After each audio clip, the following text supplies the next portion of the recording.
इस बार का JEE main का पेपर जेईई मेन 2025 के कंपेयर में थोड़ा सा आप कह सकते हो कि लैंग्वेज वाइज और मिक्स्ड कंसेप्ट पर बेस्ड है।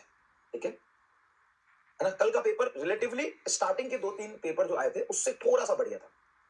ठीक है, और केमिस्ट्री पहले टफ आया था, तो केमिस्ट्री इस बार थोड़ा सा इजी है। तो मुझे जहां तक समझ आया, साइकोलॉजी जो समझ आया, देखो यार, अब फाइनली नीट में ना कुछ भी प्रेडिक्ट करना बहुत मुश्किल है कि वहां पे पेपर, क्योंकि जेईई मेन में 8 पेपर होते हैं, तो किसी में उन्होंने फिजिक्स इजी पूछ लिया, किसी में केमिस्ट्री टफ पूछ लिया, किसी में केमिस्ट्री इजी पूछ लिया, किसी में मैथ टफ पूछ लिया, तो ऐसे मिक्स करके वो पूछते हैं।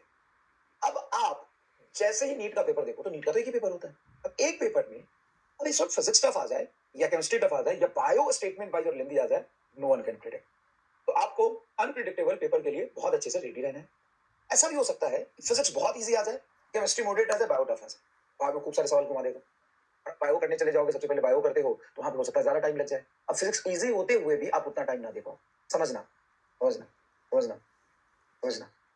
तो ऐसा भी हो सकता है कि केमिस्ट्री टफ हो, बायो और फिजिक्स इजी हो। ऐसा हो सकता है कि फिजिक्स टफ हो, बायो और केमिस्ट्री दोनों इजी हो, है ना? या केमिस्ट्री टफ हो, बायो और फिजिक्स इजी हो। तो हमें प्रिडिक्ट करना ही क्यों है? सबसे बड़ा सवाल यहाँ पे ये होता है, हमें पेपर कैसा आएगा प्रिडिक्ट करना ही क्यों है?